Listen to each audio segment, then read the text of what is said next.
La Asamblea escuchará The Assembly will hear an address by the Prime Minister of the Islamic Republic of Pakistan, His Excellency Imran Khan. May I request protocol to escort His Excellency? I have great pleasure in welcoming His Excellency Prime Minister of the Islamic Republic of Pakistan, and I invite him to address the General Assembly.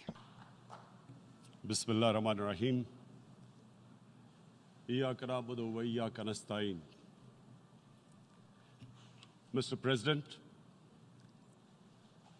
Honorable Secretary General, Excellencies, ladies and gentlemen, I feel honored today to represent my country at this forum of world leaders, where we have a chance to discuss problems that the world is facing. So this is my second point. I hope that the United Nations takes a lead in this. It involves the IMF, the World Bank, Asian Development Bank. They must find a way of stopping this plunder of the developing world. My third point is Islamophobia. There are 1.3 billion Muslims in this world. There are millions of Muslims living in other countries, European countries, and the US as minorities. Islamophobia, since 9/11, has grown at a pace where it is alarming. Human communities live together. There should be understanding amongst them. But Islamophobia is creating a division. Muslim women wearing hijab, it's become an issue. It's become an issue in some countries. Hijab is some sort of a weapon. A woman can take off her clothes in countries, but she can't put on more clothes. How is this happening? Because of Islamophobia. And how did this Islamophobia start? After 9/11. And why did it start? Because certain Western leaders equated terrorism with Islam. Islamic terrorism. Radical Islam. What is radical Islam? There is only one Islam, and that is the Islam we follow of Prophet Muhammad sallallahu alaihi wasallam. There is no other Islam. Radical Islam, Islamic terrorism, what message did they send to people in the West? And why is there Islamophobia? How is a person in New York, in the Midwest, in the US, in European capital, how is he going to distinguish between who is a moderate Muslim and who's a radical Muslim? Because terrorism has nothing to do with any religion. This Islamic terrorism, Islamic radicalism, and sadly used by leaders, this has been the main reason for this Islamophobia. And it has caused pain amongst Muslims. We in Muslim countries watch this Islamophobia traveling abroad, and it's getting worse. And may I just say, Mr. President, that in European countries, it is marginalizing Muslim communities. And we all know that marginalization leads to radicalization. Some of the people who ended up as militants in Syria and other places were from marginalized Muslim communities. And my point here is that we must address this issue. I'm sad to say that we Muslim leaders have not addressed this issue either. After 9/11, when this thing came about war against radical Islam, rather than Muslim leaders trying to explain to the West that there is no such thing as radical Islam, in all human communities, they are radicals. They're liberals and rest are moderate. All human communities, Christians, Jews, everyone has it. But Islam is not radical, neither Judaism, neither Christianity, neither Hinduism. No religion preaches radicalism. The basis of all religion is compassion and justice, which differentiates us from the animal kingdom. But unfortunately, the Muslim leadership was so scared of being called radical Islam that all of them became moderates. In Pakistan, we were in the eye of the storm, and our government coined a phrase called enlightened moderation. No one knows what it meant. But everyone started putting on Western suits that they were moderates, started speaking. Even those who didn't know English would speak English because they were moderates. No one had a clue what it was.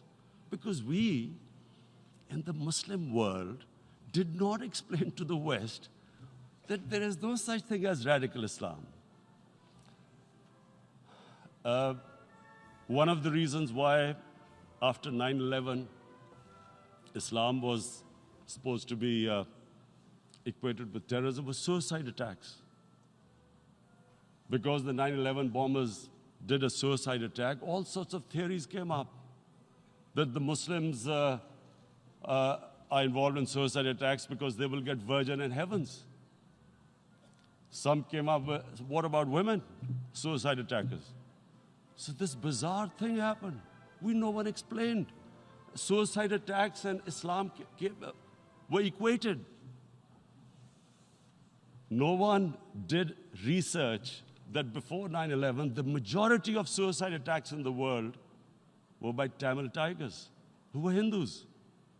No one blamed Hinduism, and quite rightly. What has Hinduism got to do with what desperate people were doing in Sri Lanka?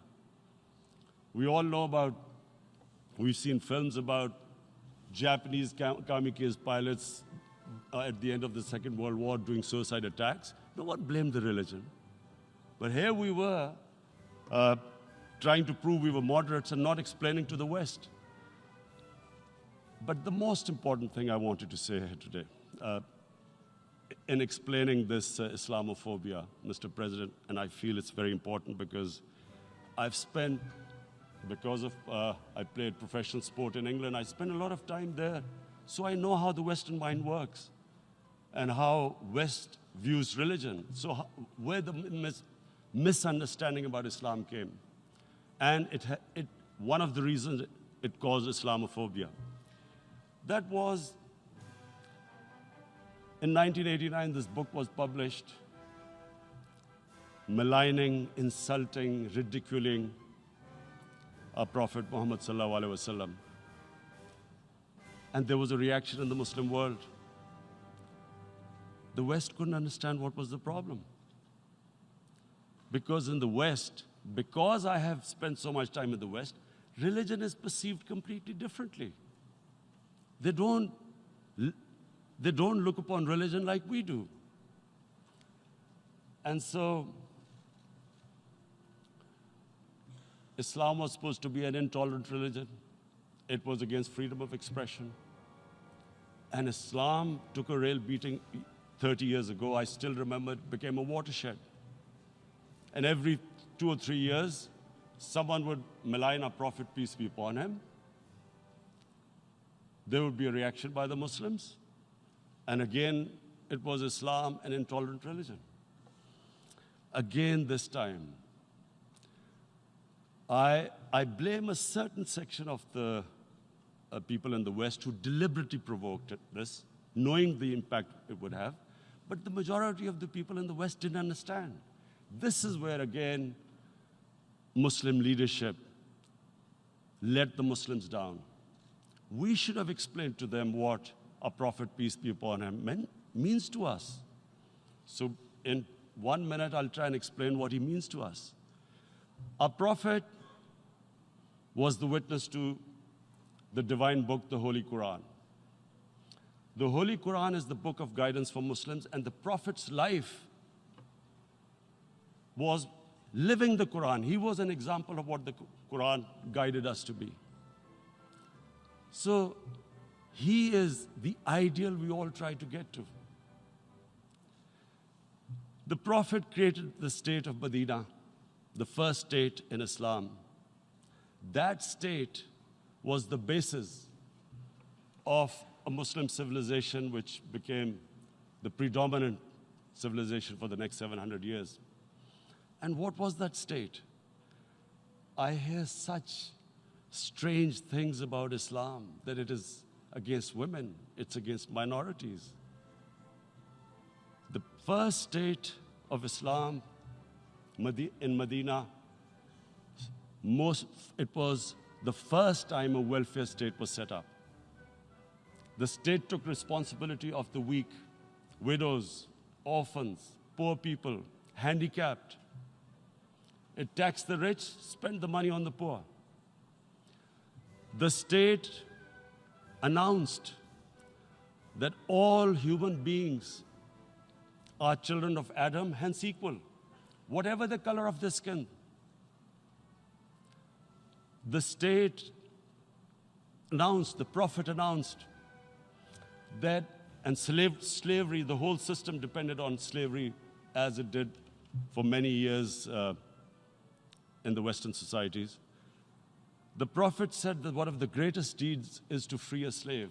But because the society depended on slavery, he said, but if you have to, treat them as an equal member of the family.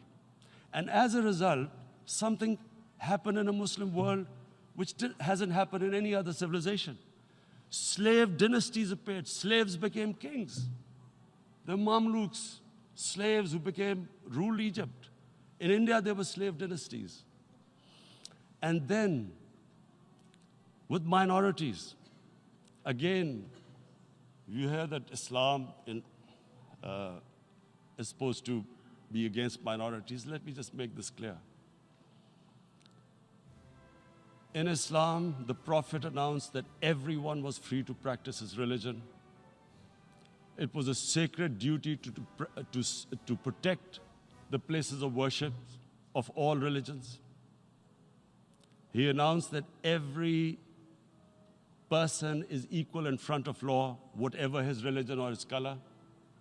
And this incredible case, and I always quote this, that the fourth Khalifa, the head of state of Medina, he lost a court case against a Jewish citizen. So, number one, it showed there was a rule of law, no one was above law. And number two, that a Jewish citizen was an equal citizen. So, Mr. President, when a Muslim society is unjust to its minorities, it is going against the religion of Islam and our Prophet, peace be upon him. So, it is important to understand this. The Prophet lives in our hearts. When he's ridiculed, when he's insulted, it hurts. As we human beings understand one thing: the pain of the heart is far, far, far more hurtful than physical pain. And that's why the Muslims react. And I always thought that if I ever had the stage, I would try and explain this to the world community, especially to the Western community, because having lived in the Western community, people didn't understand this. When I first went as a teenager to England, there was a comedy film on Jesus Christ. It's unthinkable in Muslim societies. So we need to explain that, look, in a human community, we must be sensitive to what causes pain to other human beings. We have, in the Western society, and quite rightly, the Holocaust is treated with sensitivity because it gives the Jewish community pain. That's all we ask, that when Do not use freedom of speech to cause us pain by insulting a holy prophet. That's all we want.